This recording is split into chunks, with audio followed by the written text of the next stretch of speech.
এই জুড়ে বলেন না, বাতাস নাই, মাটি নাই। এই জন্য তো হয় আল্লাহ রসুল বলেন নূরের তৈরি, ঠিক কিনা? আল্লাহ রসুল নূরের না মাটির, এই ব্যাখ্যা আমি দিব না। সেরাতাজ আল্লামা নুরুল ইসলাম খান সাহেব হুজুরের জবান থেকে শুনবেন, কারণ আমি ওই দিয়া জুইরা বুয়া যদি ফিতনা লাগে এলাকা তো বেদাতি থাকতে পারে, ঠিক কিনা? এই জন্য বলতে চাই না, চার জিনিসের সমন্বয়ে মানুষের দেহ তৈরি, এই চারটা জিনিস দুনিয়াতে আছে, ঠিক কিনা? বড় চিন্তা করছি একটা চাকরি বা করে কিন্তু করতাম। এই সবে বরাতের রাত্রে 4 থেকে 5,000 টাকা পকেটে উঠতো। এমনকি শাবান মাসের ভিতরে চাঁদ উঠার পর পরে প্রত্যেক ঘরের ভিতরে দাওয়াত আর তো আছেই, রুটি, হালুয়া রুটি, অভাব নাই। 1 থেকে 15 তারিখ পর্যন্ত আমি দাওয়াত খাইছি। একদিন হিসাব করছিলাম শুক্রবারের দিন, একদিনে 9 দাওয়াত। কয় দাওয়াত? 9টা দাওয়াত খাইছি একদিনে। আপনাদের ইমাম সাহেব জিজ্ঞেস কয়টা দাওয়াত খাইছে এই সাবান, সারা সাবান মাসে। এখানে আমি অভিজ্ঞতা থেকে বলতেছি, আমি যেহেতু এই এলাকা আছি, আগে ছিলাম সিলেট মৌলভীবাজারে। যাই হোক, অতিরিক্ত কথা বলে সময় কাটাতে চাই না, একটু মনোযোগ সহকারে শুনুন। আমি আজকে আলোচনা করব মেরাজের আলোচনা। ওই যে মুহতামিম সাহেব হুজুর, ওনার মাদ্রাসায় কায়েম মাদ্রাসায় আলোচনা করছিলাম 1 ঘন্টা 55 মিনিট। সবাই ঘুমো, হুজুরও ঘুমো।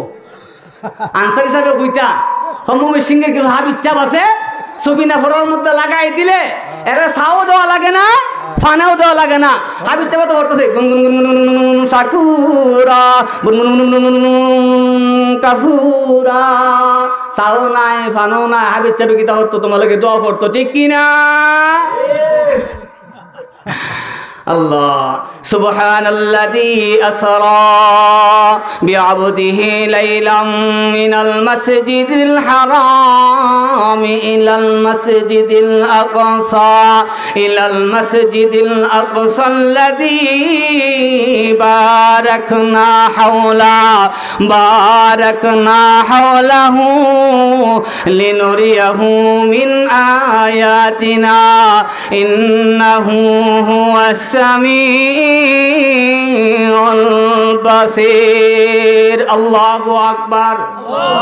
এতক্ষণ বসে বসে ওয়াজ শুনছিলাম, আর মনে মনে হয় কি রে, যে বক্তায় উঠে ওয়াজ তো ছাড়ে না, যেই বক্তায় উঠে ওয়াজ তো ছাড়ে না। আমি এখন স্টেজে উইটা বুঝতে পারছি খেনে ছাড়ে না। কিন্তু আপনারা খেনে এই যে মাইকের যে আওয়াজটা, এত মধুর আওয়াজ, যারা মাইকম্যান এদেরকে আমি সাধুবাদ জানাই। এই মাইকের ভিতরে যদি একাধারে 5 ঘন্টা আলোচনা করা হয়, তারপরেও কোনো বক্তার সমস্যা হবে না, ঠিক কিনা? এই জন্য বক্তারা আওয়াজ ছাড়ছে না, নাইলে বড় বড় বক্তা, এই যে আগের বক্তা সারা বাংলার আনাচে কানাচে প্রোগ্রাম করেন, উনিও প্রোগ্রাম ছাড়তেছেন না, আলোচনা বন্ধ করতেছেন। যে মাইকরি আমার যদি কোন নালাম আমি নামতাম না ইনশাল্লাহ। সুবহানাল্লাযী আসরা বিআবদিহি লাইলাম মিনাল মাসজিদিল হারাম ইলাল মাসজিদিল আকসাল্লাযী বারাকনা হাওলাহু লিনুরিয়াহু মিন আয়াতিনা ইন্নাহু হুয়াস সামিউল বাসীর।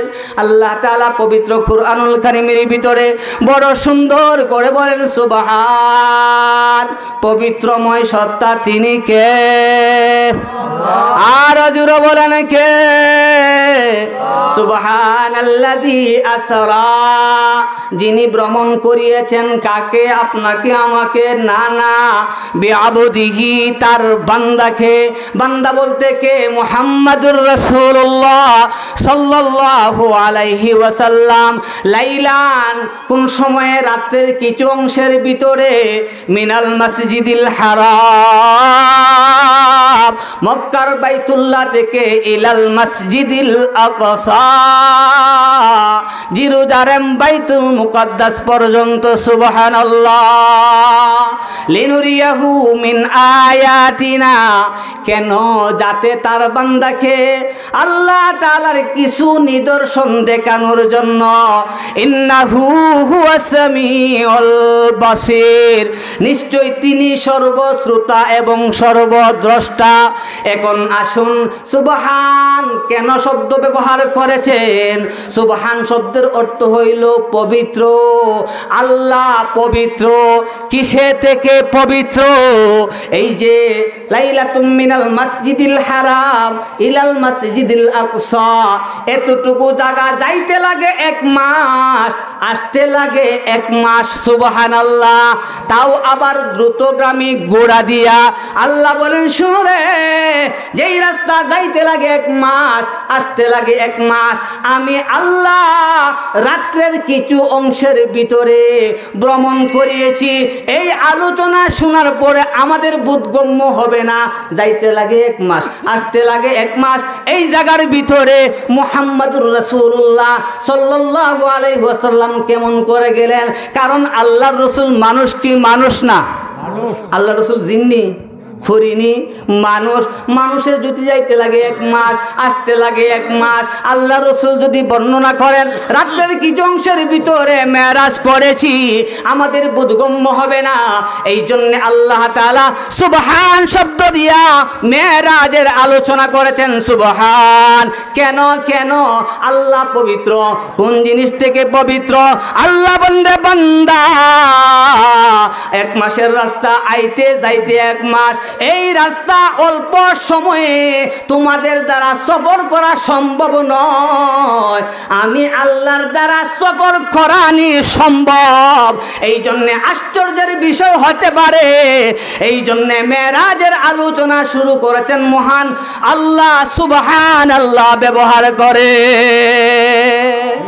সুবহানাল্লাযী আসরা, আসরা মানে ভ্রমণ। কোন ভ্রমণ? কোন ভ্রমণ? রাত্রিকালীন ভ্রমণ, এটাকে বলা হয় ইসরা। ইসরা আমরা কই এটারে মেরাজ না, এটার নাম হইল ইসরা। ইসরা মানে রাত্রিকালীন সময়, বাইতুল্লাহ থেকে বাইতুল মুকাদ্দাস পর্যন্ত এই সময়টাকে ইসরা বলা হয়। আর বাইতুল মুকাদ্দাস থেকে প্রথম আসমান, প্রথম আসমান থেকে দ্বিতীয় আসমান, তৃতীয় আসমান থেকে চতুর্থ আসমান, চতুর্থ আসমান থেকে পঞ্চম আসমান, পঞ্চম আসমান থেকে ষষ্ঠ আসমান, ষষ্ঠ আসমান থেকে সপ্তম আসমান, সপ্তম আসমান থেকে সিদরাতুল মুনতাহা, সিদরাতুল মুনতাহা থেকে লা মাকান লা জামান পার হইয়া আল্লাহ তাআলার আরশে আজিমে। সুবহানাল্লাহ। এটাকে বলা হয় মেরাজ। আল্লাহ বলেন সুবহানাল্লাযী আসরা বিআবদিহি, তার বান্দা কে। আল্লাহ বলেছেন বান্দাকে। এই এই আলোচনা বুঝবেন, মেরাজটা কি সরাসরি হয়েছিল না স্বপ্ন যুগে? কথা বলেন না ভাইয়ার আমার, পায়ে ধরে বলি, একটু আলোচনা নেন। এরকম তাত্ত্বিক বিশ্লেষণ আলোচনা কোথাও পাবেন না মিয়া। আল্লাহ তাআলা বলেন বিআবদিহি, তার বান্দাকে। আমাদের মনে মনে প্রশ্ন জাগতে পারে, একজন মানুষ শরীরে সপ্তম আসমান উপরে যায় কেমনে? যেমনে যায় আল্লাহ বলতেছেন সুবহানাল্লাযী আসরা বিআবদিহি লাইলাম মিনাল মাসজিদিল হারাম ইলাল মাসজিদিল আকসাল্লাযী বারাকনা হাওলাহু লিনুরিয়াহু মিন আয়াতিনা ইন্নাহু হুয়াস সামিউল বাসীর। আল্লাহ বলেন পবিত্রময় সত্তা তিনি, যিনি তার বান্দাকে, বান্দা বলেছেন যেহেতু বান্দা কিন্তু ভাই শুধু রুহের নাম না, বান্দা হইল 2 জিনিসের নাম। আমার পূর্ববর্তী ওয়াজ করে গেছেন এ বিষয়ে কিছু, বাকিটা আমি পুরা করবো, পড়েন আলহামদুলিল্লাহ। আল্লাহ বলেন বান্দাকে, বান্দা হইতে গেলে 1 জিনিস দিয়া বান্দা হয় না, 2 জিনিস লাগে। একটা হইল শরীর আর একটা হইল আত্মা। ঠিক কিনা? কথা বোঝা ওয়াসারে দে, জোরে বলেন ঠিক কিনা? আল্লাহ বলেন তার বান্দাকে, বান্দা বলতে 2 জিনিসের নাম, একটা হলো শরীর আর একটা হলো আত্মা। শরীর কাহাকে বলা হয়? যেই জিনিসটা 4 পদার্থ দিয়া তৈরি করা হয়েছে। একটা হইল আগুন, আর একটা হইল পানি, আর একটা হইল মাটি, আর একটা হইল বাতাস। মানব দেহের ভিতরে 4টা জিনিস আছে। ঠিক কিনা? 4টা জিনিসের মধ্যে আলাদা আলাদা সিফত আছে। এই সিফত গুলা যদি অন্তরের ভিতরে, রুহের ভিতরে এফেক্ট করে, এফেক্ট করার কারণে আপনার রুহটা অসুস্থ হয়ে যায়, এই অসুস্থ অন্তর নিয়ে আল্লাহর তৈরি জান্নাতেও যাওয়া যায় না, ঠিক কিনা? এই জন্য আসুন, দুই জিনিসের নাম হলো বান্দা। একটা হইল শরীর, শরীর বানাইছে আল্লাহ আগুন, পানি, মাটি, বাতাস। এই চারটা জিনিস দুনিয়াতে আছে না নাই? আগুন নাই, বাতাস নাই, এই জোরে বলেন না, বাতাস নাই, মাটি নাই। এই জন্য তো হয় আল্লাহ রসুল বলেন নূরের তৈরি, ঠিক কিনা? আল্লাহ রসুল নূরের নাম মাটির, এই ব্যাখ্যা আমি দিব না। সেরাতাজ আল্লামা নুরুল ইসলাম খান শাহ হুজুরের জবান থেকে শুনবেন, কারণ আমি উইরি আইয়া জুইরে বুয়া যদি ফিতনা লাগে এলাকা তো বেদাতি থাকতে পারে, ঠিক কিনা? এই জন্য বলতে চাই না, চার জিনিসের সমন্বয়ে মানুষের দেহ তৈরি, এই চারটা জিনিস দুনিয়াতে আছে, ঠিক কিনা? আরো জোরে বলেন ঠিক কিনা? তাইলে বোঝা গেল দুনিয়ার পদার্থ দিয়ে মানুষের দেহ তৈরি। এই জন্য মানুষের খাবারের প্রয়োজন হয় কি হয় না? হয় কি হয় না? আরে জোরে বলেন হয় কি হয় না? খাবারটা আসে তো মানুষের আসমান থেকে, হইতে কে না দুনিয়ার থেকে আই, মাটির থেকে। যেহেতু মানুষ মাটির তৈরি, মনে করতে পারেন দুধ তো আর মাটিতে বানাইছে না। চিন্তা করেন, মাটির থেকে ঘাস গাভী খাইছে, গাভীর থেকে দুধ বার হইছে, তাইলে বোঝা গেল আমরা মাটির তৈরি সব কিছু খাই, ঠিক কিনা? খাওয়ার একটা পরিমাণ আছে না নাই? কম খাইলে শরীর অসুস্থ হয় কি হয় না? হয় কি হয় না? বেশি খাইলে অসুস্থ হয়। ভালো ভালো জিনিস খাইছেন, বেশি ডায়রিয়া হয়েছে, ঠিক কিনা? আরে জুড়ে বলেন ঠিক না বেঠিক? খাইলে বোঝা গেল কম খাইলেও শরীর অসুস্থ হয়, বেশি খাইলেও অসুস্থ হয়। পর্যাপ্ত পরিমাণ খাবার খাইলেই শরীর সুস্থ থাকে, ঠিক কিনা? আমাদের শরীর মাঝে মধ্যে অসুস্থ হয় কি হয় না? ওইলে গর্ব হয়ে থাকিনি যে ইমাম সাহেব সুনামগঞ্জের বালা ডাক্তার খালা অমুক চিকিৎসা করছে, ভালো হয়েছে না। আয়াক হুজুর সিলেটের বালা ডাক্তার খালা অমুক চিকিৎসা করছে, ভালো হয়েছে না। আয়াক হুজুর ঢাকার বালা ডাক্তার খালা অমুক চিকিৎসা করছে, ভালো হয়েছে না। বাংলাদেশ পার হইয়া সিঙ্গাপুর পর্যন্ত যায়, তারপরেও আমার শরীর সুস্থ করতে হবেই, ঠিক কিনা? আরো জোরে বলেন ঠিক না বেঠিক? এর পরিবর্তে এখন আসুন, মানুষের দেহ তো চার জিনিসের তৈরি, মানুষ হইল দুই জিনিসের সমন্বয়ে। একটা হইল দেহ, আর একটা হইল রূহ।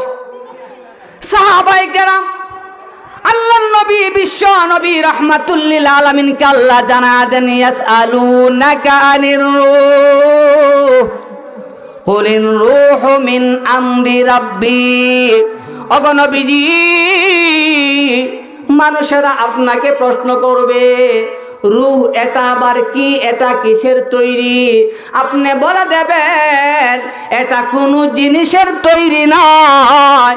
কুলির রূহু মিন আমরি রাব্বি, সুবহানাল্লাহ। এটা হইল এটা আল্লাহর হুকুম, মাত্র হুকুম। আব্দুল করিমের দেহ থেকে যখন তার পান পাখি বাহির হয়, আল্লাহর হুকুম হলেই বাহির হয়, ঠিক কিনা? তাইলে মানুষের রূহটা হইল আল্লাহর হুকুম। মানুষের দেহ ছিল দুনিয়ার পদার্থ দিয়া তৈরি, এই জন্য দেহের খাবারের প্রয়োজন, খাবারটাও দুনিয়ার প্রস্তুত করা, ঠিক কিনা? আল্লাহর হুকুমে রুহের তৈরি। আপনারাই বলেন দেহের খাবারের প্রয়োজন হয়েছে, রুহের কি খাবারের প্রয়োজন নাই? জোরে বলেন না কেন? রুহের খাবারের প্রয়োজন নাই? আরো জোরে বলেন। রুহের খাবারের প্রয়োজন আছে। রুহকে খাবার দিলে সুস্থ থাকে, না দিলে অসুস্থ হয়।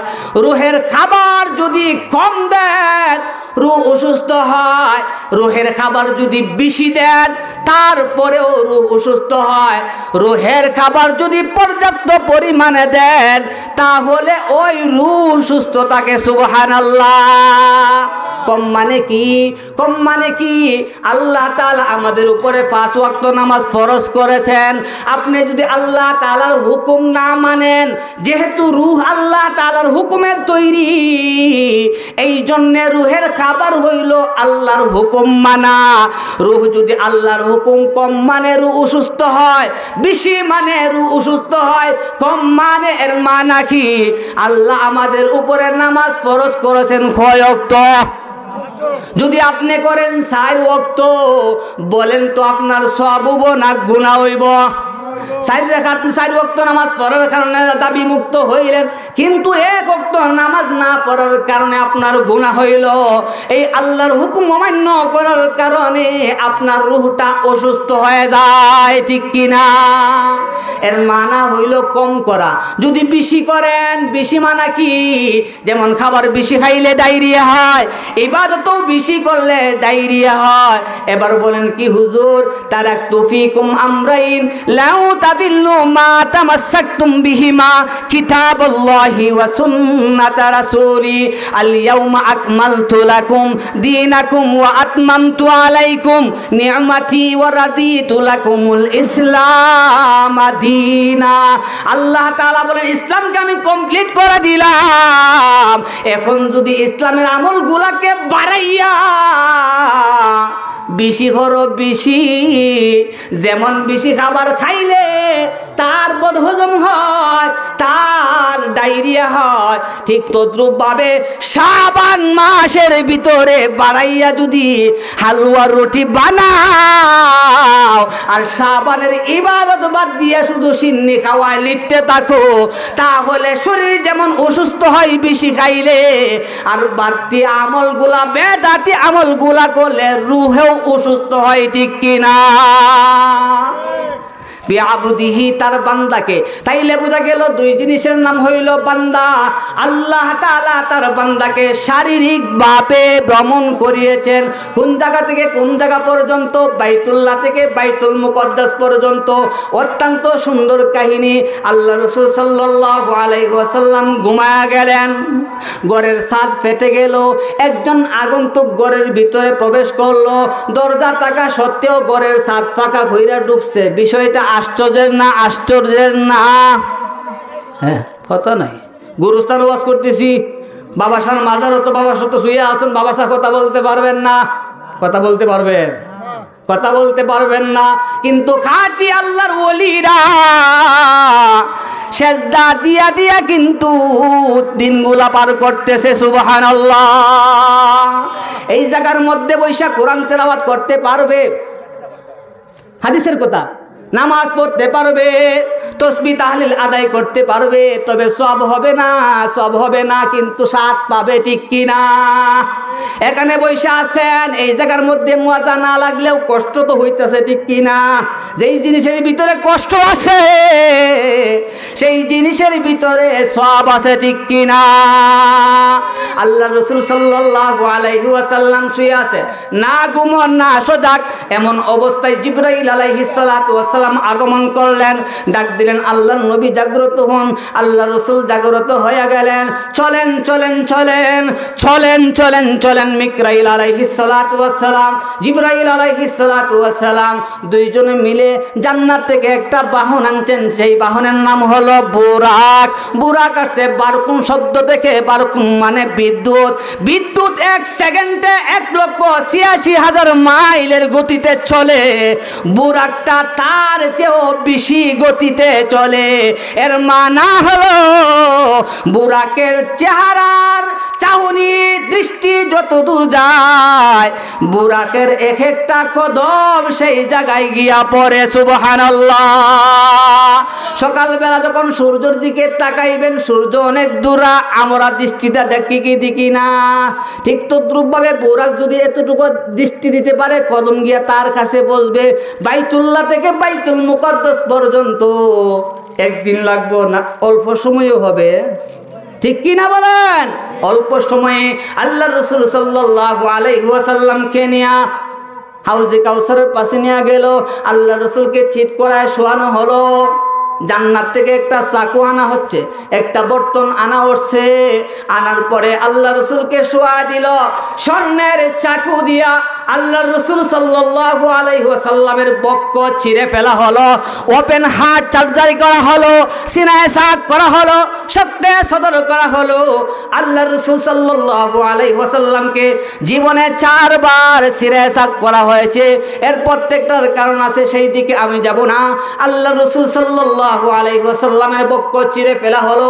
জিবরাইল আলাইহিস সালাতু ওয়াস সালাম কি যেন বের করে দূরে নিক্ষেপ করে দিলেন। আল্লাহ রাসূল সাল্লাল্লাহু আলাইহি ওয়াসাল্লামের হাতকে জমজমের পানি দ্বারা ধৌত করলেন। সুবহানাল্লাহ। এখানে প্রশ্ন আসে, হুজুর আপনি না বলেন জান্নাত থেকে চাকু আনছে, জান্নাত থেকে বর্তন আনছে, এগুলা কি দুনিয়াতে ছিল না? ছিল। তারপরও আল্লাহ রাসূলের সম্মানের কারণে জান্নাত থেকে আনা হয়েছে। এখন আরেকটা প্রশ্ন আসে, হুজুর জিবরাইল আলাইহিস সালাতু ওয়াস সালাম জান্নাত থেকে স্বর্ণের চাকু আনছেন, জান্নাত থেকে স্বর্ণের বর্তন আনছেন, কিন্তু জান্নাতের ভিতরে তো হাউজে কাউসারের পানিও ছিল, ঠিক কিনা? তাইলে হাউজে কাউসারের জান্নাতি পানি আনলেন না কেন? জমজমের পানি দিয়া কেন আল্লাহ রাসূলের হাত ধৌত করা হলো? এখান থেকে মুফাসসিরিনে কেরাম বলেন, জান্নাতের হাউজে কাউসারের পানির চেয়ে কোন ক্ষেত্রে জমজমের পানি মহান আল্লাহ তাআলার কাছে বেশি প্রিয়। সুবহানাল্লাহ। জিয়ারত কি মদীনে দিল মে তমন্না नहीं है मेरा पास सफर की समाना। আল্লাহ রাসূল সাল্লাল্লাহু আলাইহি ওয়াসাল্লামের ওপেন হাত চার্জারি করা হলো। আল্লাহ রাসূলকে বলেন, ওগো নবীজি আপনি ওঠেন, বুরাকে ওঠেন। বুরাক নিতে চায় না, বুরাক একটু দুষ্টামি করে। জিবরাইল আলাইহিস সালাতু ওয়াস সালাম বলতে লাগলেন, রে বুরাক তুমি কি চিনো, তুমি কি জানো তোমার উপরে কে আরোহণ করবে? বুরাক ডাক দিয়ে বলে, জিবরিল তুমি যত পরিমাণে আল্লাহর নবী বিশ্ব নবী রাহমাতুল লিল আলামিনকে চিনো, আমি বুরাক কিন্তু তোমার চেয়ে একটুও কম চিনি না। সুবহানাল্লাহ বলে। বুরাকে বলে, তুমি যতটুকু নবীজিকে চিনো এর চেয়ে একটু তিল পরিমাণও আমি বুরাক কম চিনি না, তাইলে নবীজিকে তোমার পিঠে লইতেছো না, নিতেছো না কেন? বুরাক ডাক দিয়ে বলে, শোনো কাল কিয়ামতের কঠিন ময়দানে আল্লাহ রাসূল সাল্লাল্লাহু আলাইহি ওয়াসাল্লাম জান্নাতে যাওয়ার জন্য বাহন ব্যবহার করবেন, বুরাক ব্যবহার করবেন। সেই দিন অগণিত অসংখ্য বুরাক থাকবে। সেই দিন তো আমাকে না নিয়ে আল্লাহর নবী অন্য বুরাক গ্রহণ করে নিতে পারেন, আমার তো কষ্ট হবে।